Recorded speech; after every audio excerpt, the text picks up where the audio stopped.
अगर आप कहानी का पहला भाग देखना चाहते हैं तो उसका लिंक मैं आपको डिस्क्रिप्शन बॉक्स में दे दूंगी और साथ में कमेंट बॉक्स में पिन भी कर दूंगी, तो आप वहां भी जाकर देख सकते हैं। अगली सुबह 8 बजे के करीब माहिन की आंख खुलने लगी। उसे अपने सर पर किसी के हाथ फेरने का एहसास हुआ तो उसने अपनी आंखें खोल दी। सामने रेहान था और उसके दूसरी साइड पर माहिन, अंश और बियान थे। सब उसे मुस्कुराते हुए देख रहे थे। माहिन ने पहले एक नज़र सबको देखा, फिर उठकर बैठ गई। अंश मुस्कुराकर उसका गाल खींचकर, गुड मॉर्निंग छोटी। माहिन हमेशा छोटी बोलने से खींच जाती थी, लेकिन आज उसने कुछ नहीं कहा, बस देखने लगी। बियान हल्के से गाल खींचकर, गुड मॉर्निंग किट्टू, कैसा है बच्चा अब? माहिन अब बियान को देखने लगी। सब उसे मुस्कुराकर देख रहे थे। माहिन को थोड़ा अजीब लग रहा था। नहीं, वो बहुत दिनों से सबके चेहरे पर उदासी देखते हुए आ रही थी। रेहान ने उसके सर पर हाथ फेरा। माही ने सबके लिए चाय की ट्रे बेड पर रखी और साथ में हल्का सा कुछ खाने को भी था। माही बोली, आज बहुत दिनों बाद सब साथ है तो सोचा आज हम हमारी किट्टू के रूम में चाय पीते हैं। वैसे वरुण भैया और दीदी मिसिंग है हमारे बीच, लेकिन शाम तक आ जाएंगे वो। सब ने चाय के कप उठा लिए। माही ने किट्टू को चाय दे दी। किट्टू ने कुछ नहीं कहा और कप पकड़ लिया। उसे थोड़ा अजीब लग रहा था। वो इधर उधर अपनी नज़रें घुमाने लगी जैसे किसी को ढूंढ रही हो।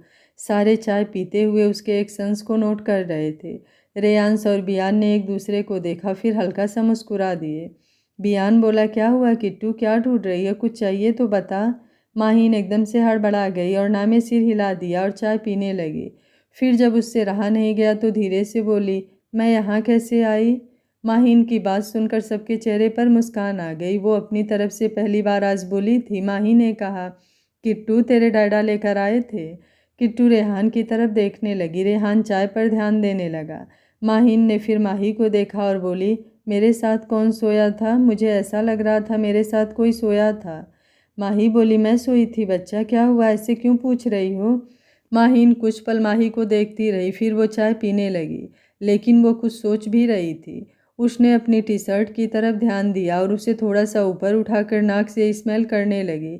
स्मेल करने के बाद उसने फिर माही की तरफ देखा और थोड़ा गुस्से से बोली, मम्मा झूठ मत बोलिए, आप नहीं थे और समझा दीजिए उनको मेरे पास ना आए वो।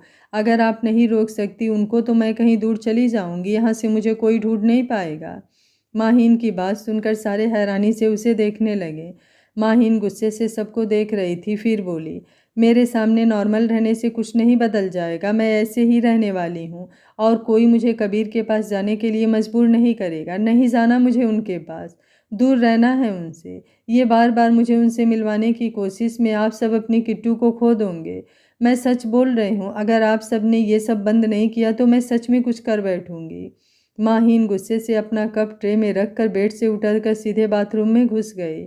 बाकी सारे शौक में बैठे रहे। कुछ पल तो उनको समझ में कुछ नहीं आया। फिर सारे एक दूसरे का मुंह देखने लगे। माही की आंखें ही भर आईं। बियान माही के पास बैठा था। उसने माही को साइड से गले से लगा लिया और बोला, बड़ी मॉम टेंशन मत लीजिए, अभी किट्टू गुस्से में है, बचपन से ऐसे ही तो करती है वो, जब गुस्सा ठंडा होगा वो नॉर्मल हो जाएगी। रेहान माही को देख रहा था, साथ में उसके दिमाग में कुछ और भी चल रहा था। अंश भी कुछ सोचने लगा। माहिन बाथरूम में आ गई और झटके से दरवाज़ा बंद कर दिया और दरवाजे से लग गई। बाहर वो जो गुस्सा दिखा कर आई थी वो अब आंसुओं में चेंज हो गया और झटके से अपनी टी शर्ट उतारकर फेंकने लगी, लेकिन उसके हाथ वहीं रुक गए। वो ज़ोर से रो पड़ी और टी शर्ट को वापस अपने सीने से लगा लिया। उसमें कबीर के परफ्यूम की फ्रेगरेंस थी। वो वही टी शर्ट लेकर रोने लगी और बोली, मैं नहीं माफ़ करूँगी आपको, कभी नहीं करूँगी, मरते दम तक भी नहीं करूँगी। नहीं चाहिए अब आपका प्यार, जब चाहिए था तब भाग गए, अब नहीं चाहिए, आई हेट।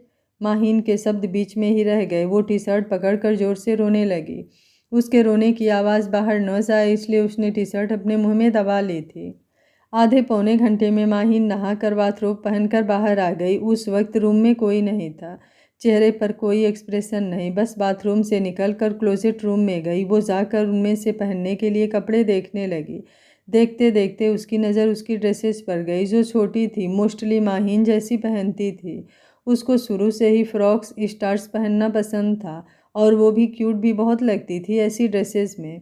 वो पहले तो कुछ देर उन कपड़ों को देखती रही, फिर चेहरे पर गुस्सा आ गया और जाकर गुस्से में उसने अपनी सारी ड्रेसेस गिरा दी और एक एक करके फाड़ने लगी। उसके साथ ही उसके आंखों में आंसू और चेहरे पर बेहिसाब गुस्सा था। उसने एक भी ड्रेस नहीं छोड़ी, सारी शॉर्ट ड्रेसेज और वेस्टर्न्स बियर्स फाड़ दिए। वो नीचे बैठी हुई थी और बेहद गुस्से में वो फटे कपड़े को देखने लगी। थोड़ी देर वो ऐसे ही बैठी रही, फिर उठकर खड़ी हो गई और इंडियन वियर की तरफ चली गई। उसकी आंखों में आंसू आ गए। वो बहुत कम इंडियन पहनती थी, ये सब माही ने ही लेकर दिए थे। कभी माही ज़बरदस्ती उसको किसी फंक्शन में पहना दे तो पहना दे, नहीं तो ऐसे ही पड़े रहते थे। लेकिन आज वो खुद उन कपड़ों की तरफ जाकर खड़ी हो गई। वो थोड़ी देर देखती रही, फिर पिंक कलर का सिंपल सा प्लाजो सूट उठा लिया और रोते हुए चेंज करने लगी। साथ साथ में अपने आंसू भी साफ कर रही थी। चेंज करने के बाद वो शीशे के सामने आ गई और रोते हुए ही अपने बाल कॉम्ब करने लगी। उसकी नज़र उसके मेकअप पर आ गई जो उसे अच्छा लगता था लगाना। वो हैवी मेकअप तो नहीं लगाती थी, लेकिन उसे स्किन केयर प्रोडक्ट्स बहुत पसंद थे। उसने रोते हुए उनको भी उठाया और जाकर डस्टबिन में फेंक दिया। फिर उसने अच्छे से अपने आंसू साफ किए और बेड से अपना दुपट्टा लिया और उसे गले में डालकर वो रूम से बाहर आ गई। नीचे सभी उसका वेट कर रहे थे। किट्टू को आता देखकर सभी की नज़रें उसकी तरफ चली गईं। आज उसको सूट में देखकर हैरानी से सब उसे देखने लगे। माही को तो यकीन ही नहीं हुआ। वो बहुत डांट कर उसे सूट डलवाती थी, लेकिन फिर उसकी आंखें भरने लगी और रेहान को देखने लगी। रेहान ने भी एक नज़र माही को देखा, फिर से किट्टू को देखने लगा। किट्टू आकर उनके सामने खड़ी हो गई और धीरे से बोली, चलिए डैडू ब्रेकफास्ट कीजिए, आपको ऑफिस जाना होगा। रेहान उसे गौर से देखने लगा, फिर बोला, ब्रेकफास्ट तो कर लेंगे बच्चा, लेकिन अपने डैडू के गले नहीं लगेंगी आप। माहिन ने कुछ नहीं कहा, बस धीरे से आकर रेहान के पास बैठ गई और उसके गले लग गई। रेहान ने उसे गले से तो लगा लिया, लेकिन वो इमोशनल होने लगा, क्योंकि ये उनकी किट्टू लग ही नहीं रही थी। वो रोज़ सुबह मॉर्निंग में आकर सबके गले बारी बारी लगती थी। रेहान ने उसके सर पर हाथ फेरा और बोला, किट्टू आज आपके डैडू ऑफिस नहीं जा रहे हैं, आज हम सब घूमने जा रहे हैं। आपको जाना था ना पिकनिक, तो हम सब ने प्लान बना लिया। आप भी रेडी हो जाना, कल वापस आएंगे हम। किट्टू के चेहरे के एक्सप्रेशन थोड़े बदल गए। रेहान उसको नोटिस कर रहा था। किट्टू ने फिर खुद को नॉर्मल किया और बोली, नहीं डैडू, मुझे घर से बाहर नहीं जाना। माहिन की बात पर सब उसको हैरानी से देखने लगे।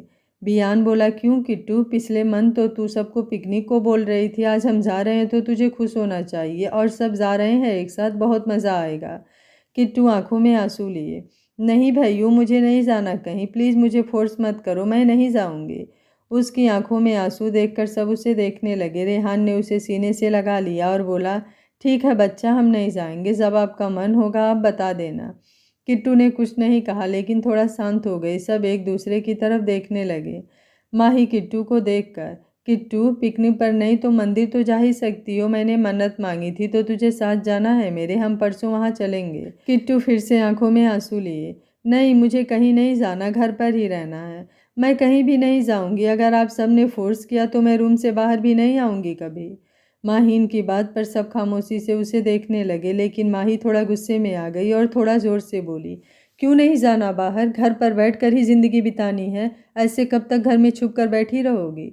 माही को इतने गुस्से में देखकर रेहान ने कहा, प्रिंसेस थोड़ा ध्यान से, कैसे बात कर रहे हो आप। माही गुस्से में, रेहान आप अभी बीच में मत बोलिए, हम इसको वापस से सब नॉर्मल करने की कोशिश कर रहे हैं, लेकिन ये तो ऐसे डर कर बैठ गई है। आजकल के ज़माने की लड़की है ये, लड़कियां अपने इंसाफ के लिए खुद खड़ी हो रही हैं, लेकिन ये तो ऐसे डर गई है। और ऐसा भी नहीं है हम इसके साथ नहीं है, सारी फैमिली इसके सपोर्ट में खड़ी है। माहिन जो आंखों में आंसू लिए माही की सारी बातें सुन रही थी, फिर उसका सब्र भी जवाब दे गया और जोर से चीखते हुए बोली, नहीं चाहिए कोई इंसाफ, उससे क्या हो जाएगा, जो मेरे साथ हुआ वो सब ठीक हो जाएगा, नहीं होगा ना तो फिर मुझे भी नहीं चाहिए कोई इंसाफ, मुझे ऐसे ही रहना है। आपको मुझे घर पर रखने में प्रॉब्लम हो रही है तो मैं किसी आश्रम में। माहिन बोल ही रही थी कि माही गुस्से में बोली, किट्टू अपनी बेवकूफ़ी भरी बातें बंद करो, हम मर गए हैं जो तुझे आश्रम में जाना है। माहिन रोते हुए जोर से, तो फिर आप भी सब सुन लीजिए, नहीं जाना मुझे कहीं बाहर, और मैं सच बता रही हूँ, मुझे किसी ने भी किसी चीज़ के लिए फोर्स किया तो मैं ख़त्म कर लूँगी अपने आप को। इतना बोलकर गुस्से में माहिन सबको देखते हुए फिर ऊपर अपने रूम की तरफ चली गई। सब उसको जाते हुए देखते रहे। उसके जाने के बाद माही रोने लगी। अंश ने आकर माही को पकड़ लिया और सोफे पर बैठाकर उसे गले से लगा लिया। रेहान बस ऊपर की तरफ ही देख रहा था।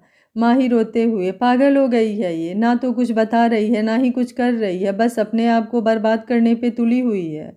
रेहान ने जब माही को ज़्यादा रोते देखा तो उसके पास आ गया और उसकी बाँह पकड़कर खड़ा कर दिया और उसको अपने सीने से लगा लिया। माही रेहान के गले लगे ज़्यादा ही रोने लगी और बोली, रेहान क्या करेंगे हम, कैसे ठीक करेंगे, देखो कैसे धमकियाँ दे रही है, ऐसे घर में बंद होकर रहना चाहती है। माही रोते हुए सब बोल रही थी। रेहान उसका सर सहला रहा था और बोला, प्रिंसेस अभी ऐसे रोकर आप कमज़ोर मत कीजिए मुझे, वो ठीक हो जाएगी, भरोसा रखिए। माही रेहान की तरफ देखकर, कैसे ठीक हो गई, सुना ना आपने क्या बोल कर गई, वो मरने की बातें कर रही है। क्या करेंगे हम, अगर उसने कुछ कर लिया मैं तो मर ही जाऊंगी अपनी किट्टू के बिना। रेहान उसके मुंह पर उंगली रखते हुए, चुप, कुछ नहीं होगा किट्टू को, भरोसा रखिए मुझ पर। माही फिर से रेहान के सीने से लग गई। रेहान ने एक नज़र माहीन के रूम की तरफ देखा, फिर माही का सर सहलाने लगा। माहीन की बिहेवियर से सब टेंशन में आ गए। दूसरी तरफ कबीर अपने रूम में बेड पर उल्टा लेटा हुआ था। उसने वही कल वाले कपड़े ही पहने हुए थे। सुबह 6 बजे के करीब वो किट्टू के पास से उठकर आ गया। कल पूरी रात उसकी एक सेकंड के लिए भी आंख नहीं लगी और नींद उसको अब भी नहीं आ रही थी। बस दिमाग में इतना ज़्यादा सफ़र किया हुआ था कि वो कुछ भी करने सोचने की स्टेट में नहीं रहा था। माहीन को संभालते संभालते वो खुद अजीब स्टेट ऑफ माइंड में जा रहा था। उसके सर में बहुत दर्द हो रहा था। सुबह से पहले तो उसने ऑफिस जाने का सोचा, लेकिन फिर वो बेड पर गिर गया और उसके बाद उठने का मन ही नहीं किया। करीब 2 घंटे हो गए उसको ऐसे लेटे हुए, बस एक तरफ ही देखे जा रहा था। पता नहीं कितने दिनों से वो सोया भी नहीं था और ना ही उसको नींद आ रही थी। सबको ऊपर से वो बहुत कठोर दिखा रहा था, पर वो कैसे खुद को कंट्रोल कर रहा था ये वही जानता था। माहीन से वो दुनिया में सबसे ज़्यादा प्यार करता है। उसकी छोटी सी तकलीफ़ भी उसे महसूस हो जाती थी। अब जब वो इतनी तकलीफ़ में है, वो इतना तड़प रही है, वही चीज़ें उसे भी बेचैन कर रही थी। जब हम बहुत टाइम से किसी को बहुत ज़्यादा अपने दिल के करीब कर लेते हैं, वो इंसान भी हमसे कनेक्टेड रहना लगता है। वो माहीन को उस तकलीफ़ से निकालना चाहता था, लेकिन माहीन को उससे ऐसे मुंह मोड़ना उसके दर्द का कारण था। भले ही माहीन के सामने खुद को स्ट्रांग बनाकर खड़ा करता हो, लेकिन उसकी बोली बातें उसे तकलीफ़ भी बहुत देती थी। वो ऐसे ही बेड पर लेटा हुआ था। दरवाज़ा उसने अंदर से बंद किया हुआ था। थोड़ी देर बाद दरवाज़ा नॉक होने लगा। कबीर ने इग्नोर कर दिया, लेकिन दरवाज़ा ज़ोर से नॉक हुआ तो एक नज़र दरवाजे को देख फिर उठकर खड़ा हो गया और दरवाज़ा खोल दिया। सामने नीति ब्रेकफास्ट ट्रे लिए खड़ी थी। उसके पीछे ही ध्रुव और नेहा भी थे। उन सब ने जब कबीर का चेहरा देखा तो सबके दिल में दर्द होने लगा, आंखों में पानी आ गया। एकदम लाल आंखें, जिसके नीचे थोड़े थोड़े डार्क सर्कल भी अब होने लगे थे। इतने दिनों से उसने अपनी बियर्ड भी सेट नहीं की थी, वो थोड़ी बढ़ी हुई थी। चेहरे पर दुख, दर्द, तकलीफ, हर एक चीज़ देखी जा सकती थी। कबीर ने सबकी तरफ एक नज़र देखा और वापस रूम में जाते हुए, अगर आप सब रोने आ रहे हो मेरे रूम में तो अभी मेरा मूड नहीं है ये सब देखने का। नीति ने खुद को कंट्रोल किया और अंदर आ गई। ट्रे टेबल पर रख दी। नेहा ने ध्रुव का हाथ पकड़ा हुआ था। अपने भाई को इतनी तकलीफ में देखा नहीं जा रहा था, वो रोने को हो रही थी। ध्रुव ने नेहा को अपने सीने से लगा लिया और उसे रोने से मना कर दिया। वो दोनों भी आकर सोफे पर बैठ गए। नीति ने कबीर की बाँह पकड़ी और उसे लाकर सोफे पर बैठा दिया। कबीर ने कुछ नहीं कहा और सोफे पर बैठ गया। उसने किसी की तरफ नहीं देखा, क्योंकि वो जानता था सब उसकी वजह से दुखी हैं और अगर वो उन्हें देखे तो शायद कंट्रोल न कर पाए। तीनों बस कबीर को देख रहे थे। कबीर ने ट्रे से एक सैंडविच उठाया और अपनी धुन में खाने लगा। वो सर नीचे किए हुए खाया जा रहा था। नीति की तो आंखें भर आई। उसने एक नज़र ध्रुव और नेहा की तरफ देखा, फिर ट्रे से कॉफ़ी का कप उठाकर कबीर के सामने रख दिया और बोली, हम कुछ नहीं लगते तुम्हारे। कबीर ने 5 सेकंड कोई जवाब नहीं दिया, फिर अपनी नज़र उठाकर नीति को देखते हुए नॉर्मल टोन में बोला, आप ऐसा समझ रहे हो? नेहा आंखों में आंसू लिए बोली, और नहीं तो क्या भाई, हम कुछ नहीं लगते आपके, इसलिए तो इतने दिन हो गए कभी बात तक भी नहीं की हमसे। हालत देखो क्या बनाई हुई हो, आप तो मेरे पहले वाले भाई लग ही नहीं रहे हो, ना ही कुछ शेयर करते हो। कबीर ने उसे रोते हुए देखा तो थोड़ा सा उठकर नेहा को बांह से पकड़कर अपने पास बैठा लिया और उसके बालों में उंगलियां फेर कर हल्का सा मुस्कुराते हुए बोला, इसमें रोने की क्या बात है, मैं तो हमेशा से ऐसा हूँ। नेहा रोते हुए, नहीं, आप हमेशा से ऐसा नहीं हो। आप बस बोलते कम हो, लेकिन जैसे आप अभी रह रहे हो वैसे नहीं रहते। आपको किट्टू के लिए रोना है तो रो लो, ऐसे पत्थर बनकर क्यों बैठे हो आप? किट्टू भी मेरी बेइज्जती है, उसका दुख मैं भी नहीं देख पा रही हूँ। लेकिन मेरे भाई भी मेरी जान है, मैं आपको भी ऐसे नहीं देख सकती। नेहा जोर से रोने लगी। कबीर ने उसे सीने से लगा लिया। कबीर उसका सर सहलाने लगा। ध्रुव और नीति की आंखें भी भरी हुई थी। वो अपने दोनों बच्चों को देख रहे थे। कबीर ने एक नज़र उन दोनों को भी देखा तो उसकी भी आंखें भरने लगी। ध्रुव ने कबीर की भरी आंखें देखी तो आगे बढ़कर कबीर के सर पर हाथ रख दिया। कबीर का सब्र वहीं पर टूट गया, वो रोने लगा। उसको जोर से रोता देखकर ध्रुव ने उठकर उसका सर अपने पेट से लगा लिया। कबीर के रोने में बहुत दर्द था। उसे ऐसे रोता देख नेहा उसका हाथ पकड़कर और जोर से रोने लगी। नीति नेहा के पास आ गई, उसने उसे पकड़ लिया। कबीर रोते हुए बोला, सब मेरी वजह से हुआ। वो रोक रही थी मुझे जाने से, मैं नहीं रुका। कबीर इतना बोलकर जोर से चीख पड़ा। ध्रुव भी अपने बेटे की ऐसी हालत देखकर रो रहा था। उसने उसे रोने से नहीं रोका, लेकिन उसे टाइट पकड़ लिया। उसे फील हो रहा था, उसने मुझे बताया था, मुझे जाने से रोक रही थी। मैंने उसकी बात इग्नोर कर दी, उसका भरोसा तोड़ दिया। मुझे सब कुछ मानती थी अपना। उसने सिर्फ मुझसे शेयर किया था, मुझ पर भरोसा करके, लेकिन मैं उसे नींद में सुलाकर चला गया। अगर मैं नहीं जाता तो सच में ऐसा कुछ भी होने नहीं देता। आज उसको ऐसे नहीं देख रहा होता। मैं मर जाऊंगा अगर उसे ऐसे ही देखता रहा तो। वो सच में ज़िंदगी है मेरी, उसकी तकलीफ़ मुझे मौत दे देगी। कबीर इतना बोलकर वापस से रोने लगा। कुछ देर वो रोता रहा, किसी ने कुछ नहीं बोला। उसे दिल हल्का करने दिया। ध्रुव बस उसका सर सहलाता रहा। थोड़ी देर में कबीर शांत होने लगा तो ध्रुव से अलग हो गया और टेबल से टिश्यू उठाकर अपना चेहरा साफ करने लगा। नीति कबीर को देखते हुए बोली, कबीर इसमें तेरी कोई गलती नहीं है, ये उसकी डेस्टिनी है। जो चीज़ लिखी है किस्मत में हम उसे नहीं बदल सकते। हाँ, लेकिन तू उसका आने वाला कल ज़रूर अच्छा कर सकता है। जो हुआ उसको तो तुम नहीं बदल सकते, लेकिन जो आने वाला है उसको तो बेहतर कर सकते हो। उसके तकलीफ़ से निकालना भी तो तुम्हें ही है, और तेरे प्यार से वो सब कुछ भूल जाएगी धीरे धीरे। वो नाराज़ है बस, प्यार इतनी जल्दी ख़त्म नहीं होता। और जैसे बचपन से तू हक से उसके पास जाकर उसको ज़बरदस्ती भी मना लेता था, अब भी वैसे ही कर, मना ले उसको। कबीर नीति की तरफ देखने लगा। उसने कहा कुछ नहीं। फिर एक नज़र नीति को देखकर वो साइड में एकटक देखने लगा और कुछ सोचने लगा। माहिन रूम में आकर अपने रूम की बालकनी में खड़ी थी। वो एकटक बाहर की तरफ देखे जा रही थी। आंखें आंसुओं से भरी हुई थी। उसके अंदर रूम की सर्वेंट सफाई कर रही थी। उसके फाड़े हुए सारे कपड़े और मेकअप का फेंका हुआ सामान उठाकर वो बाहर ले गए। सर्वेंट को नीचे इतना सामान लादा देखकर माही ने उन्हें रोक लिया। वो सब अभी भी हाल में ही बैठे हुए थे। माही बोली, भैया इतना गार्बेज कहाँ से निकला? सर्वेंट बोली, दीदी वो किट्टू बेबी के रूम से। माही ने पहले रेहान की तरफ देखा, फिर बोली, दिखाइए क्या है। सर्वेंट ने लिफाफे खोल दिए। माही ने आगे आकर उसमें देखा तो वो हैरान सी हो गई। वो एक एक करके किट्टू के सारे फटे हुए कपड़े देखने लगी। उसके सारे वेस्टर्न क्लोथ्स से। दूसरे लिफाफे में देखा उसने सारा मेकअप था। बाकी सब उसके सामान को देख रहे थे। माही की आंखें फिर से भरने लगी। उसने किसी तरह खुद को कंट्रोल किया और सर्वेंट को सामान उठाने के लिए कह दिया। सर्वेंट सामान उठाकर ले गए। माही खामोश सी वहाँ खड़ी रही। रेहान की आंखें भी भर आई। वो थोड़ी देर एक तरफ देखते हुए सोचता रहा, फिर उठकर बाहर की तरफ चला गया। माही रेहान को जाते हुए देखती रही। रोना आने लगा। बियान माही के पास आ गया और अंश माही को देखकर बोला, मोम मैं डैड के पास जा रहा हूँ, डोंट वरी। माही ने रोते हुए हाँ में सिर हिला दिया। अंश रेहान के पीछे भाग गया। रेहान कार की तरफ आ गया और उसमें बैठ गया। अंश भी तेजी से भागता हुआ आकर साथ वाली सीट पर बैठ गया। रेहान ने एक नज़र उसे देखा, फिर कार स्टार्ट कर दी। 15-20 मिनट बाद कार कबीर के घर के बाहर रुकी। रेहान और अंश उसमें से बाहर आ गए और तेज़ी से घर के अंदर चले गए। नीति हाल में टहलते हुए किसी से फ़ोन पर बात कर रही थी। ध्रुव हॉस्पिटल चला गया था।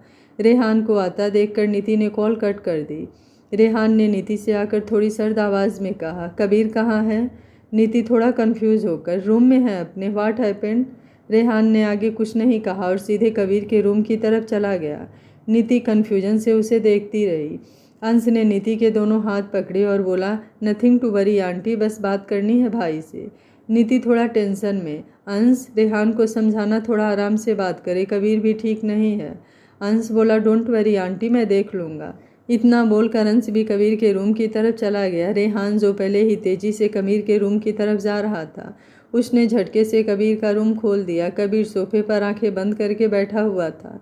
थोड़ी देर पहले ही ध्रुव, नीति और नेहा उसके रूम से गए थे, तब से वो ऐसे ही बैठा था। कबीर ने अपने रूम का दरवाज़ा खुलने की आवाज़ सुनी तो आंखें खोलकर उस तरफ देखा। सामने रेहान खड़ा था। रेहान को देखकर कबीर थोड़ा सीधा होकर बैठ गया और उसे देखने लगा। रेहान आकर उसके सामने खड़ा हो गया और बोला, कहाँ रखा है तुमने उन दोनों को? कबीर समझ गया कि रेहान किसकी बात कर रहा है। कबीर भी सोफे से उठकर खड़ा हो गया और बेहद नॉर्मल टोन में बोला, जैसे और जहाँ होना चाहिए वैसे ही हैं वो।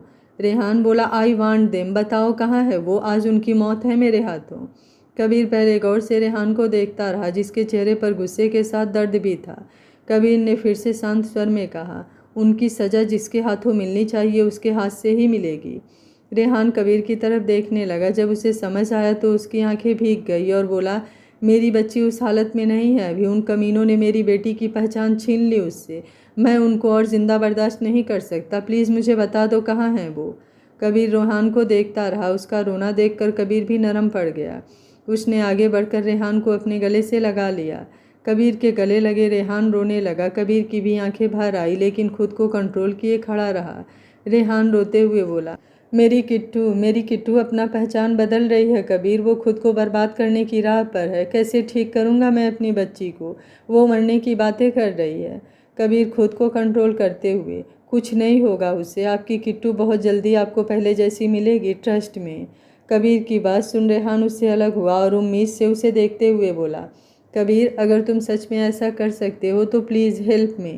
कबीर रेहान के आंसू साफ करते हुए, मुझे पूरा यकीन है अपने प्यार पर, आप मुझ पर कर लीजिए। कुछ नहीं होगा आपकी किट्टू को और वो ठीक होकर खुद उनको सज़ा देगी। हमारी सज़ा देने से गुड़िया को कुछ फ़र्क नहीं पड़ेगा, लेकिन अगर वो खुद उनको सज़ा देगी उस दिन वो हर चीज़ से आज़ाद हो जाएगी।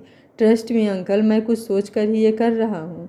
रेहान के चेहरे पर एक संतुष्टि आ गई और दरवाजे पर खड़े अंश की आंखों में पानी और चेहरे पर स्माइल आ गई। कुछ देर बातों के बाद रेहान और अंश अपने घर चले गए। रात को माहीन अपने रूम में बैठी हुई थी। सुबह की बहस के बाद माहीन रूम से बाहर नहीं गई थी, लेकिन माही उसके पास खाना लेकर रूम में आ गई थी। माही ने उससे प्यार से बात की और उसे बहला फुसला कर खाना खिला दिया था। कपड़ों वाली बात का जिक्र माही ने नहीं किया था। सैम भी उसके पास आ गया था, उससे बातें करता रहा। वो सब सुन रही थी। बातें तो सैम कर रहा था। माही किट्टू को खाना उसके रूम में दे गई और सैम को नीचे आकर खाने को बोला। उसको थोड़ी देर में वापस आने को बोलकर माही उसको खाना देकर चली गई। किट्टू ने थोड़ा सा खाना खा लिया और बाकी का उठाकर उसने टेबल पर रख दिया। वापस आकर बेड पर बैठ गई। थोड़ी देर वो बैठी ही थी कि उसकी बालकनी से आवाज़ आने लगी। माहीन अपनी सोच में बैठी हुई थी। आवाज़ सुनकर एकदम से डर गई, लेकिन जैसे ही उसे पता चला कौन हो सकता है, उसके चेहरे पर गुस्सा आ गया। वो गुस्से में बेड से उठी और बालकनी की तरफ चली गई। जब तक बाहर जाती तब तक तो कबीर अंदर आ गया था। एकदम से दोनों टकरा गए। किट्टू ने गिरने के डर से कबीर को पकड़ लिया। कबीर ने एकदम से फुर्ती दिखाई और माहीन की कमर में हाथ डालकर उसको गिरने से बचा लिया। किट्टू ने जोर से अपनी आंखें बंद कर ली और सांस भी रोक लिया। कबीर कुछ सेकंड तो उसे निहारता रहा, फिर आगे बढ़कर उसकी गाल चूम ली और बोला, बेबी, नहीं गिरने दूंगा, सांस ले लो। कबीर की आवाज़ से माहीन सेंस में वापस आ गई। उसको किस का भी एहसास हो गया। उसने झटके से अपनी आंखें खोल दी और जोर से कबीर की छाती पर हाथ रखकर उसको धक्का दे दिया। कबीर थोड़ा सा पीछे हो गया। माहीन का धक्का लगाना उसे ज़्यादा अच्छा तो नहीं लगा, लेकिन नॉर्मल होकर खड़ा रहा था। माहीन गुस्से से, आपको समझ में नहीं आता, एक बार दूर रहना है आपसे। कबीर बेहद शांति से आंखों में प्यार लिए बोला, हाँ गुड़िया, नहीं आता समझ और कभी आएगा भी नहीं। ये काम नहीं कर सकता मैं कभी भी। माहीन गुस्से से, अब नहीं पिघलने वाली आपकी बातों से। आपके डायलॉग अपने पास रखिए और निकलिए मेरे रूम से, और आइंदा से मेरे रूम में ऐसे आने की कोशिश मत करना आप, नहीं तो मुझसे बुरा कोई नहीं होगा। कबीर माहीन की बात सुनकर थोड़ा उसकी तरफ बढ़ने लगा। माहीन तेजी से पीछे हो गई। कबीर वहीं पर रुक गया और आंखें भरने लगी। माहीन ने उसकी आंखें देखी तो अपनी नज़रें फेर ली। कबीर ने कहा, 5 मिनट दे दो, जैसे हमेशा देती थी। सुकून लेने आया हूँ, उसके बाद नहीं आऊँगा पास। Just give me a 5 minutes please. Maheen ने कबीर की तरफ देखा और नामे सिर हिला दिया। कबीर उसे देखकर बेबसी से मुस्कुरा दिया और एक गहरी सांस ली और बोला, गुड़िया, मैं प्यार से समझा रहा हूँ, तुम पर गुस्सा ना मुझे कभी आता है और ना ही आएगा, लेकिन तुम जो कर रही हो सिर्फ मेरे साथ ही नहीं, इवन फैमिली के और खुद के साथ, उस बात से मुझे खुद पर बहुत गुस्सा आ रहा है। और तुम जानती हो मेरे गुस्से को, मैं शांत होने आता हूँ तुम्हारे पास, नहीं तो मैं खुद को बर्बाद कर बैठूँगा। गुड़िया, बच्चा, एक बार कोशिश करके मेरी तरफ कदम बढ़ा लो, प्रॉमिस करता हूँ तुमसे सपनों से खूबसूरत दुनिया बना दूँगा। मेरा प्यार तुमसे संभलेगा नहीं, इतना प्यार दूंगा। और मैं बता भी क्यों रहा हूँ, तुम जानती हो मेरे प्यार की हद को। कभी बोला नहीं हमने एक दूसरे से, लेकिन फील तो किया ही है। नाराज़गी है, एक्सेप्टेड। मुझे सज़ा भी मंजूर है, लेकिन ये वाली नहीं जो तुम दे रही हो। दूरी नहीं बना सकता तुमसे, मेरे पास रहकर जैसे सज़ा देनी हो दे देना, बट ये मत करो। It's really very hurting. एक दूसरे की बाहों में हम दोनों की तकलीफ़ कम हो जाएगी, प्लीज़ बेबी। कबीर अपने पूरे स्नेह और प्यार के साथ उसे समझा रहा था। माहीन की मुट्ठियाँ कसती जा रही थी। फिर जब वो उसे रहा नहीं गया तो थोड़ा गुस्से में ज़ोर से बोली, अपनी बकवास अपने पास रखिए।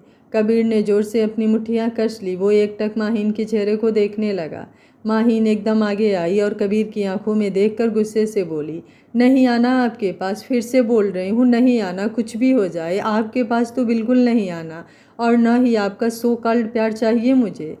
अच्छे खासे हैंडसम हैं आप और ऊपर से रिच भी हैं। जाइए, ये प्यार किसी और को दे दीजिए, बहुत मिल जाएंगी आपको। माहीन बोल ही रही थी कि कबीर ने झटके से उसकी कमर को पकड़ लिया और अपने से सटा लिया। उसकी आंखों में गुस्सा था। माहीन एक पल के लिए तो घबरा गई, लेकिन फिर उससे छूटने लगी। कबीर ने उसको और भी टाइट पकड़ लिया और ले जाकर दीवार से लगा दिया और खुद उससे चिपक गया। माहीन को डर तो नहीं लग रहा था, लेकिन उसे गुस्सा आ गया। वो गुस्से से कबीर को देखने लगी। कबीर ने अपना चेहरा उसके पास ले जाकर बेहद कठोर शब्दों में कहा, गुड़िया, तुम्हें एक बात क्लियर कर दूं, मेरी शराफत का फ़ायदा मत उठाओ। मेरी ज़िंदगी हो तुम, अंधा प्यार करता हूँ तुमसे, इसलिए सुन लेता हूँ। तुम्हें मुझ पे गुस्सा है, बेशक निकालो, लेकिन ये बकवास बातें अपने दिमाग के अंदर ही रखो। माहीन थोड़ी देर कबीर के चेहरे को देखती रही, फिर कुछ सोच कर वो थोड़ी नरम आवाज़ में बोली, अच्छा, करते हो प्यार, अब भी उतना ही है जितना पहले था। कबीर माहीन की आंखों में देखता रहा, लेकिन बोला कुछ नहीं। माहीन को थोड़ी देर जब जवाब नहीं मिला तो बोली, चलो, नहीं देना जवाब, कोई बात नहीं। अच्छा, एक बात भूल तो नहीं गए आप कि कुछ दिन पहले मेरा साथ क्या हुआ है? मुझे 2 लड़कों ने छुआ है।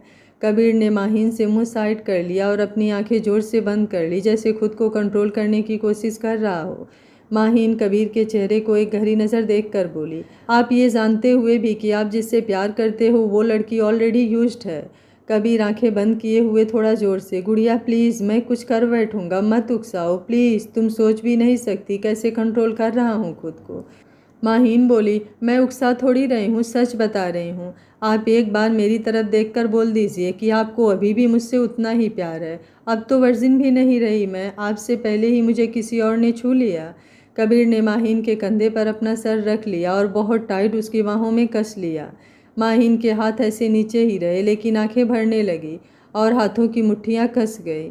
कबीर क्या फील कर रहा होगा ये भी वो जानती थी। कबीर जोर से आंखें बंद करके थोड़ी देर उसे बाहों में भरे खड़ा रहा, फिर अपना चेहरा उसके चेहरे के बिल्कुल करीब करके उसकी आंखों में देख कर बोला, पड़ता है फ़र्क, तुम पर मुझे किसी की नज़र भी बर्दाश्त नहीं थी, तुम पर सिर्फ मेरा हक था, तुम बस मेरे लिए आई हो इस दुनिया में। जो भी हुआ मैंने कैसे उससे डील किया है ये समझना तुम्हारे बस की बात नहीं है। और अगर मेरे प्यार की बात कर रही हो तो तुम्हें क्लियर कर दूँ मिस मल्होत्रा, तुम आज भी वर्जिन हो। जिस दिन मैं तुम्हारी रूह में उतर गया उस दिन करोगी तुम अपनी वर्जिनिटी लूज़। वैसे तो मुझे इस बात पर एक्सप्लेनेशन देना पसंद नहीं, लेकिन तुम्हें बता रहा हूँ, मेरे मरने तक तुम अपने लिए मेरी आंखों में वैसे ही प्यार देखोगी जैसे इतने सालों से देखती आ रही हो। एक हादसे से ज़िंदगी जीना नहीं छोड़ देते, बहुत से लोगों को इफ़ेक्ट करती हो तुम। गुड़िया, सच बता रहा हूँ, मेरा हाथ पकड़कर एक बार आगे चलने का सोचो। तुम्हारी कसम, तुम्हें कुछ भी याद नहीं रहने दूंगा। मेरे प्यार के अलावा तुम्हें कुछ भी नज़र नहीं आएगा। जो तुम सोच रही हो, मेरा प्यार उन सब चीज़ों से बढ़कर है। माहीन की आंखें भरने लगी, लेकिन उसने अपनी मुट्ठी और ज़ोर से बंद कर ली और बोली, लेकिन मुझे पड़ता है फ़र्क, मेरा प्यार मेरे अलावा किसी और का नहीं हो सकता। अगर वो किसी और का हो गया फिर वो मेरा नहीं रहा। और आप जो भी सोचो ये बात ना तो बदली जा सकती है और ना ही भूली। मुझे नहीं बढ़ना आगे। और मिस्टर कबीर, मेरे साथ जो भी हुआ उसके आधे जिम्मेदार आप भी हो, तो मेरे लिए आधे क्रिमिनल आप भी हुए। मुझे अपने क्रिमिनल के साथ कोई रिश्ता नहीं रखना। प्लीज़, फॉर गॉड सेक, मुझे कुछ गलत करने के लिए मजबूर मत कीजिए। मैं कहीं ऐसी जगह चली जाऊंगी जहां से कभी वापस नहीं आऊंगी। और ये गलत फहमी में मत रहिए कि मैं नाराज़ हूँ आपसे। मुझे नफ़रत है आपसे, समझे आप? कबीर गौर से उसकी बातें सुनता रहा। उसकी आंखों में दर्द और आंसू एक साथ आ गए। किट्टू ने उससे मुंह फेर लिया। कबीर एक गहरी नज़र देखता हुआ उससे दूर हो गया। माहिन को भी रोना आने को हो गया, लेकिन ऐसे ही खड़ी रही। कबीर उसको देखता हुआ पीछे आ गया और फिर मुड़ गया। वो सुन्न सा होकर चले जा रहा था। उसकी नज़र टेबल पर रखे खाने पर चली गई। वो टी शर्ट से अपनी आंखें साफ करते हुए उस तरफ आ गया और सोफे पर बैठकर उसमें से बचा हुआ खाना रोते हुए खाने लगा।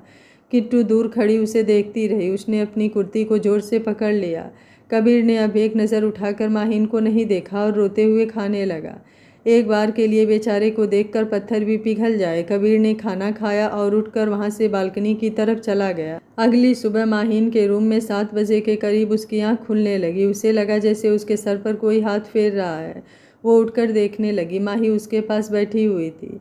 कल रात को माही ही सो रही थी किट्टू के पास। कबीर के जाने के बाद वो बहुत टाइम रोती रही। फिर खुद को शांत करके ऐसे ही बेड पर लेट गई। उसका सर फिर दर्द करने लग गया था। माही उसके रूम में आई और आराम से सुला दिया और फिर खुद भी उसके पास लेट गई थी। माही उसके सर पर हाथ फेरते हुए, किट्टू, आज पूजा रखी है घर में। तूने मंदिर जाने से मना कर दिया तो इसलिए घर पर ही पूजा रखवा ली। इसमें तो बैठेगी ना बच्चा? माहिन ने माही को एक नज़र देखा, फिर हल्का सा हाँ में सर हिला दिया। माही ने आगे बढ़कर उसका माथा चूम लिया और मुस्कुरा कर बोली, ठीक है लाडो, 10 बजे पूजा स्टार्ट है। तू तैयार होकर नीचे आ जा, सब साथ में ब्रेकफास्ट करेंगे। किट्टू ने फिर से हाँ में सिर हिला दिया। माही रूम में चली गई। किट्टू माही के जाने के बाद रूम में इधर उधर देखने लगी। उसने अपनी कुर्ती को भी स्मेल किया। आज कबीर के परफ्यूम की फ्रेग्रेंस नहीं आ रही थी। उसकी आंखें भर आई। फिर जल्दी से उसने अपने आंसू साफ किया और बोली, नहीं किट्टू, अब नहीं सोचना उनके बारे में। माहिन को फिर से रोना आने को हो गया, लेकिन उसने खुद को स्ट्रॉन्ग किया और उठकर बाथरूम में चली गई। आधे घंटे बाद वो बाहर आई और क्लोजेट रूम में जाकर चेंज करके बाहर आ गई। पिंक कलर का सिंपल सा प्लाजो सूट पहनकर रेडी हो गई। हल्के से बॉल कम किए और ऐसे ही लूज छोड़ दिया। चेहरे पर कुछ नहीं लगाया, बस एक नज़र खुद को शीशे में देखकर फिर दुपट्टा उठाकर बाहर आ गई। नीचे हाल में पूजा की तैयारी हो रही थी। माही और अंजलि उसकी तैयारी कर रही थी। दिव्या ब्रेकफास्ट सर्व करवा रही थी सबके लिए। बाकी सब भी सोफे पर बैठे हुए कोई न कोई काम में लगे थे। माहिन सीढ़ियों पर खड़ी पहले शांति से सब देखती रही, फिर आकर सोफे पर बैठ गई। सैम ने किट्टू को देखा तो जल्दी से बोला, किट्टू यार हेल्प करवा, मोम ने यह माला बनाने का काम दे दिया। मेरी पर्सनालिटी को तो सूट भी नहीं कर रहा है। अंश ने उसके पीछे से चपत लगा दी और बोला, तेरी पर्सनालिटी को तो कुछ भी सूट नहीं करता। अंश की बात पर सब हल्का सा हंस दिए। माहिन बिना कोई रिएक्ट किए बस बैठी उनको देखती रही। सैम ने मासूम सा मुंह बना लिया। दिया ने आकर सबको ब्रेकफास्ट के लिए बोल दिया। रेहान ने उठकर किट्टू का हाथ पकड़ लिया और उसको लेकर ब्रेकफास्ट की तरफ चला गया। किट्टू चुपचाप आकर चेयर पर बैठ गई। दिया ने सबको ब्रेकफास्ट सर्व कर दिया। सब आराम से बैठकर खाने लगे। दिया माही से, गुड्डू, नीति भाभी की फैमिली की कब तक आ रही है? किट्टू जो चुपचाप खा रही थी उसके हाथ वहीं पर रुक गए। वो नज़र उठाकर माही की तरफ देखने लगी। माही ने उसे जानबूझकर इग्नोर कर दिया, लेकिन रेहान और अंश की नज़रें किट्टू पर ही थी। माही बोली, बात हुई मेरी उनसे। वो कबीर का वेट कर रहे थे, पता नहीं कहाँ है। कल रात को घर नहीं गया वो, ना ही फ़ोन उठा रहा है। किट्टू ने जब ये सुना तो उसे घबराहट होने लगी। उसके हाथ में पकड़ा चम्मच थोड़ा कांपने लगा। उसकी नज़र अंश पर गई जो उसे ही देख रहा था, तो वो थोड़ा नर्वस हो गई और कांपते हाथों से वो खाना खाने लगी। खाना मुंह में कम और बाहर ज़्यादा गिर रहा था। कबीर की बात सुनकर उसके हलक से खाना उतर ही नहीं रहा था। रेहान किट्टू का हाथ पकड़कर, किट्टू बच्चा आराम से, क्या हुआ? माहिन की आंखें आंसुओं से भीगने लगी, लेकिन फिर भी गर्दन नीचे नामे सिर हिला दिया और खाने लगी। सब उसे गौर से देख रहे थे। माही ने रेहान की तरफ देखा तो रेहान ने आंखों से इशारा कर दिया तो माही बोली, हाँ, लेकिन जब मैं बात कर रही थी भाभी से तब कबीर आ रहा था घर के अंदर। अब वो रेडी होकर आ जाएंगे पूजा के टाइम तक। माहिन की आंखों से एक धारा निकल आई ये सुनकर। उसके बेचैन दिल को अब आराम सा आ गया। उसने सर नीचे किए ही अपनी आंखें साफ कर ली। उसका कांपना भी बंद हो गया। माही ने उसे रोता हुआ देखा तो रेहान को देखने लगी। रेहान ने ना में सिर हिला दिया। सबका ध्यान किट्टू की तरफ ही था। बस कोई रिएक्ट नहीं कर रहा था। किट्टू सर नीचे किए हुए खाए जा रही थी। साथ में पता नहीं क्यों उसने अपनी एक हाथ की उंगली क्रॉस की हुई थी। थोड़ी देर बाद सब ब्रेकफास्ट करके उठ गए। माही ने सैम, अंश और किट्टू को बाहर गार्डन में भेज दिया। वो तीनों बाहर आकर बैठ गए। अंश और सैम घास पर बैठ गए। माहीन थोड़ा टहलने लगी। दूसरी तरफ कबीर 8 बजे के करीब घर पर वापस आया। नीति उस वक्त माही से बात कर रही थी। कबीर बिना किसी पर ध्यान दिए रूम की तरफ जाने लगा। नीति ने कॉल कट की और बोली, कबीर कहाँ थे तुम रात भर और कैसी हालत बनाए घूम रहे हो? कबीर कुछ सेकंड के लिए रुका और फिर नीति की तरफ आ गया। उसने नीति के माथे पर किस किया और हल्का सा मुस्कुरा कर बोला, ऑफिस में था, अब टेंशन मत लिया करो इतनी। नीति कबीर का चेहरा हाथ में लेकर, कबीर क्या होता जा रहा है? तुझे अपनी तरफ देख एक बार, तेरे चेहरे का सारा नूर ही खत्म होता जा रहा है। आंखें लाल होती है तेरी, क्यों दुख दे रहा है हमें? कबीर बोला, आई एम फाइन मॉम, थोड़ा स्ट्रेस में हूँ इसलिए ऐसा लग रहा है आपको। मुझे शावर लेना है, सो एक्सक्यूज़ मी। नीति कबीर को देखते हुए, ठीक है, हाँ तैयार हो जाना, हमें रेहान के घर जाना है, पूजा है उनके घर में। कबीर रूम की तरफ जाते हुए, मॉम आप सब जाओ, मुझे काम है थोड़ा। इतना बोलकर कबीर रूम में चला गया। दूसरी तरफ माहीन के घर पर पूजा की सारी तैयारी हो गई थी। पंडित जी भी आ गए थे। माही और दिया उनके हिसाब से सब पूजा का काम कर रही थी। माहीन सोफे पर अकेली बैठी सब देख रही थी और साथ में किसी सोच में डूबी हुई थी। थोड़ी देर बाद पंडित जी ने पूजा शुरू करने को कह दिया। इतने में नीति, ध्रुव और नेहा भी आ गए। माहीन ने उनको देखा तो एक टक बिना किसी एक्सप्रेशन के दरवाजे की तरफ देखने लगी। नेहा आकर सीधे किट्टू के पास बैठ गई और साइड से हग कर लिया। किट्टू फिर जाकर होश में आई। नेहा मुस्कुराकर, कैसी है मेरी डार्लिंग? किट्टू नेहा की तरफ देखने लगी लेकिन कोई जवाब नहीं दिया। तो नेहा ने उसके कंधे पर अपना सर रख लिया और मासूम सा मुँह बनाकर बोली, तुम तो मुझसे बात भी नहीं करती अब। माहीन के चेहरे पर हल्की सी स्माइल आ गई और बोली, मैं ठीक हूँ दीदू। नेहा हैरानी से उठकर बैठ गई और नौटंकी करते हुए बोली, थैंक गॉड, मेरी किट्टू ने मेरे लिए अपना मौन व्रत खोला। माहीन अब नेहा को अजीब सा देखने लगी तो नेहा ने हल्का सा हंसते हुए उसको फिर से होल्ड कर लिया और इसकी गाल पर किस कर दिया और वापस उसके कंधे पर सर रख कर बोली, मेरी जान है तू किट्टू, अच्छा शॉपिंग चले किसी दिन? माहीन कुछ सोचते हुए, नहीं दीदू। नेहा कुछ बोलने ही वाली थी कि माही उनके पास आ गई और मुस्कुरा कर बोली, बाद में अपनी बातें करना, पहले पूजा में बैठो। किट्टू तुम्हें पंडित जी के पास बैठना है। दोनों माही की बात सुनकर उठकर खड़ी हो गई। माहीन ने एक नज़र दरवाजे की तरफ देखा, फिर पंडित जी की तरफ जाने लगी। माही ने उसे रोककर पहले उसका दुपट्टा सर पर रखकर सेट कर दिया, फिर उसको जाने को कहा। किट्टू आकर पूजा में बैठ गई। बाकी सब भी वही गद्दे बिछे थे उस पर बैठ गए। पंडित जी ने पूजा स्टार्ट कर दी और किट्टू की तरफ घी कर दिया जो उसे आग में चढ़ाना था। किट्टू वैसे ही करने लगी। उसका ध्यान पूजा में बिल्कुल नहीं था। वो बहुत बेमन से बैठी हुई थी। अभी थोड़ी देर ही पूजा चलते हुए हुई थी। माहीन बिना ध्यान के घी आग में डाल रही थी। उसने गलती से ज़्यादा घी ले लिया और आग में डाल दिया। आग एकदम थोड़ी तेज़ हो गई और आग की लपटें माहीन के हाथ पर पड़ गई। एकदम से उसकी चीख निकल गई और हाथ से करछी छूट गई। उसे चीखता देखकर सब एकदम से घबरा गए। माहीन अपना हाथ पकड़े रोने लग गई। माही और रेहान जल्दी से उठकर आने लगे तो बीच में ही रुक गए। किट्टू का हाथ ऑलरेडी कबीर ने पकड़ा हुआ था और सहला रहा था। कबीर थोड़ी देर पहले ही आया था और पीछे खड़े होकर पूजा देख रहा था। कबीर के चेहरे पर घबराहट, प्यार और चिंता सब था। माहीन रो रही थी। कबीर ने उसे थोड़ी चिंता से कहा, ध्यान कहाँ है तुम्हारा? माहीन का रोना एकदम से रुक गया और नज़रें उठाकर कबीर की तरफ देखा जो आंखें भरे उसे ही देख रहा था। एक पल के लिए माहीन के दिल को सुकून सा मिल गया।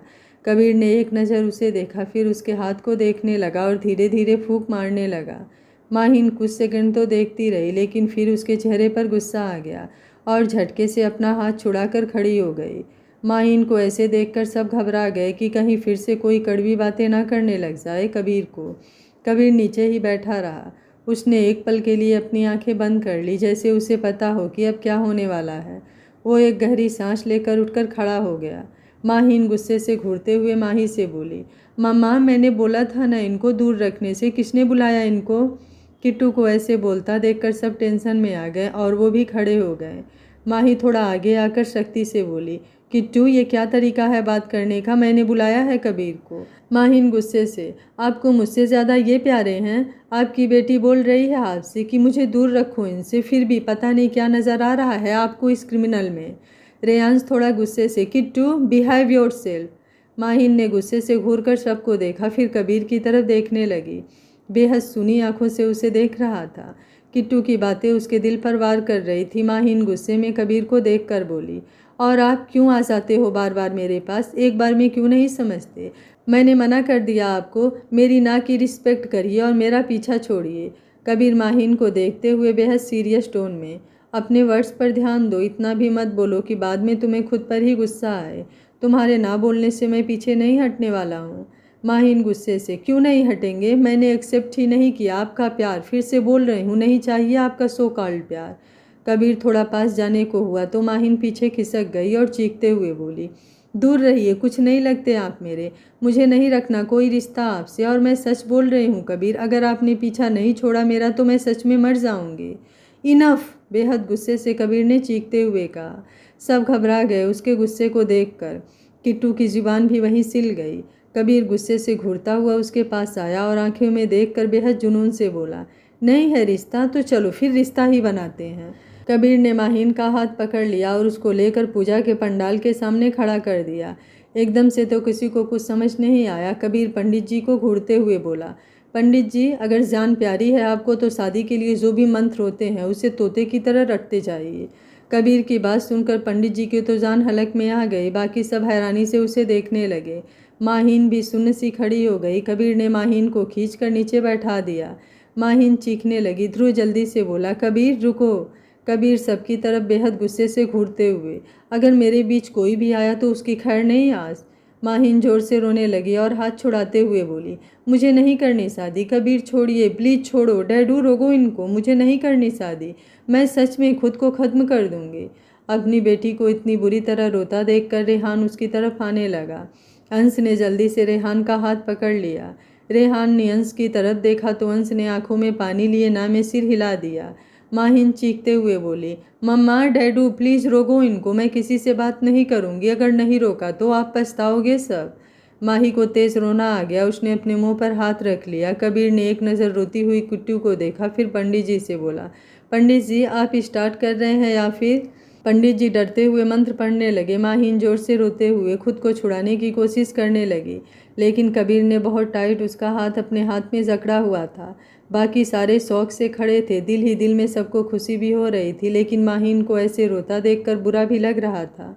माहिन रोते हुए उम्मीद से सबकी तरफ देख रही थी, कोई भी आगे नहीं आ रहा था। पंडित जी थोड़ी देर में उनको फेरों के लिए खड़े होने को कहा। कबीर ने एक नज़र किट्टू को देखा और उठकर खड़ा हो गया और माहिन को हाथ से पकड़कर खड़ा कर दिया। जैसे ही पंडित जी ने फेरे लेने को कहा, माहिन वहीं पर जम गई, वो चली ही नहीं।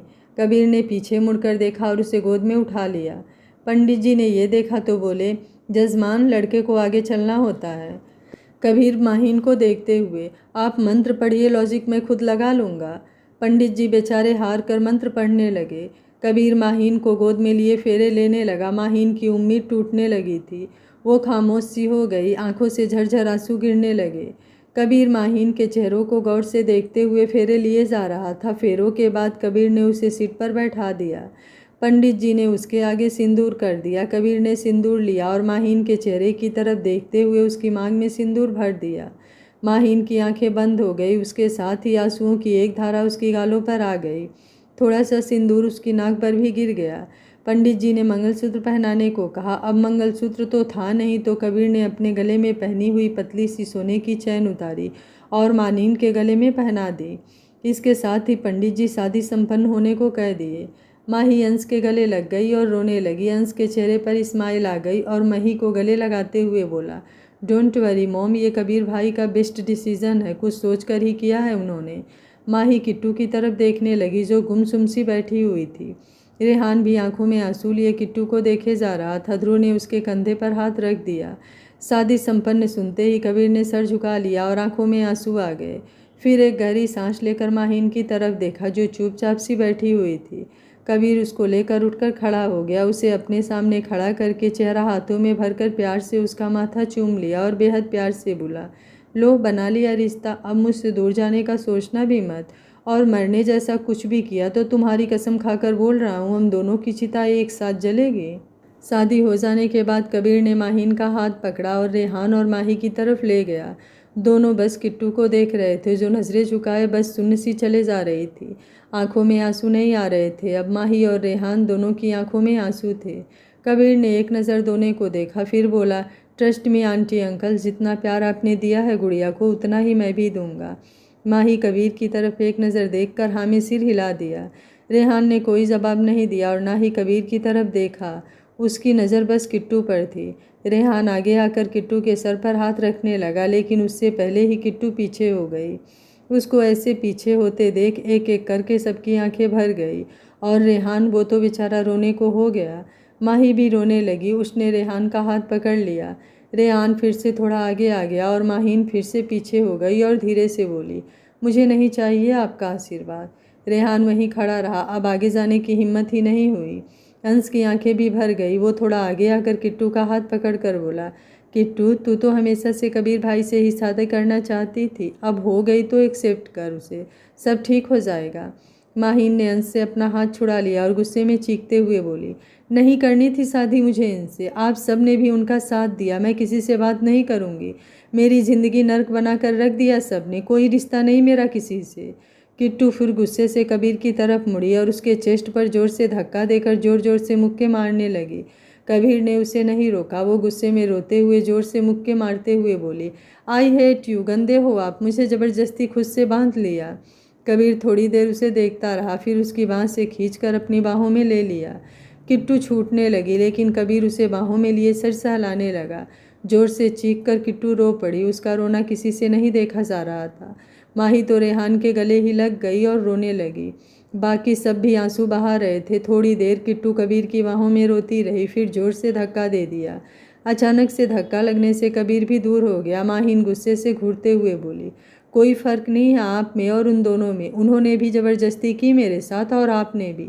मेरी ज़िंदगी खिलौना बनाकर रख दी सबने, जो भी आ रहा है बस यूज करके जा रहा है। लेकिन याद रखना मिस्टर कबीर खन्ना, मुझसे शादी करके ज़बरदस्ती मेरी बॉडी तो यूज कर लोगे, लेकिन मेरा प्यार कभी नहीं। कबीर उसकी बाँह पकड़कर उसको अपने सामने करते हुए गुस्से में, जस्ट शट अप, पागलपन में कुछ भी बोले जा रही हो, बचपन से जानती हो मुझे, ऐसा लगता है तुम्हें? तुमसे शादी इसलिए की क्योंकि हक है मेरा, तुम्हारी मर्जी के बिना कभी शादी न करता अगर मेरा प्यार एक तरफा होता।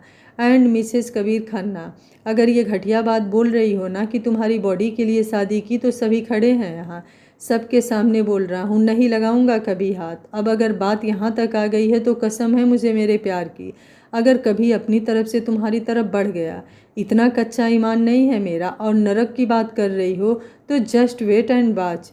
इसी नरक को मैंने स्वर्ग में ना बदल दिया तो लानत है मेरे प्यार पर। एक दिन खुद तुम अपनी मर्जी से मेरी तरफ बढ़ोगे। थोड़ा रुक कर उसके चेहरे के करीब जाकर, मिसेज माहीन कबीर खन्ना। माहीन थोड़ा गुस्से से कबीर को घूर रही थी। कबीर बेहद जुनून से उसे देख रहा था। बाकी सब तो सदमे में ही खड़े थे। अब रेहान की नज़र किट्टू से हटकर कबीर पर आ गई थी। वो उसके चेहरे को पढ़ रहा था। कबीर ने एक गहरी नज़र उसे देखकर फिर रेहान और माही की तरफ आ गया और बोला, आई एम सॉरी, लेकिन जल्दी ठीक कर दूंगा सब। माही आंखों में आंसू लिए, कबीर वो गुस्से में है, अभी उसे संभाल लेना और मैं समझाऊंगी उसे। कबीर माही का हाथ पकड़कर बोला, वो खुद समझ जाएगी, बच्ची है अभी, मैं संभाल लूँगा उसे। माही आगे बढ़कर कबीर के सीने से लग गई और रोने लगी। कबीर ने माही का सर सहला दिया, फिर वो माही से दूर होकर नीति और ध्रुव की तरफ चला गया। वो उसे आंखों में आंसू लिए देख रहे थे। कबीर ने आकर नीति को सीने से लगा लिया और बोला, मॉम टेंशन मत लेना, आपकी बहू आ रही है, घर खुशी से उसका स्वागत कीजिए। वो मेरे साथ चाहे जैसे भी रहे, लेकिन आपके होते हुए उसको माही आंटी और रेहान अंकल की कमी नहीं फील होनी चाहिए। नीति ने हाँ में सिर हिला दिया। ध्रुव ने उसके सर पर हाथ रख दिया और बोला, कितने सपने थे तेरी शादी धूमधाम से करने के, मुझे नहीं पता था ऐसे तुम्हारी शादी देखूंगा।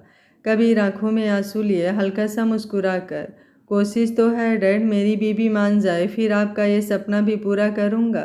क्या कबीर माहीन को इस सदमे से बाहर निकाल कर अपने प्यार का एहसास करा पाएगा? आगे क्या होगा इस कहानी में जानने के लिए देखते रहिए कहानी का अगला भाग। कहानी का हर भाग आपकी रूह को छू जाएगा। सच में लेखिका ने बहुत खूबसूरती से इस कहानी को पिरोया है, तो कहानी के एक भी पार्ट को मिस मत करिएगा। कहानी अच्छी लग रही है तो वीडियो को लाइक, शेयर एंड चैनल को सब्सक्राइब कर लीजिएगा। Thank you for watching. मिलते हैं कहानी के अगले भाग में।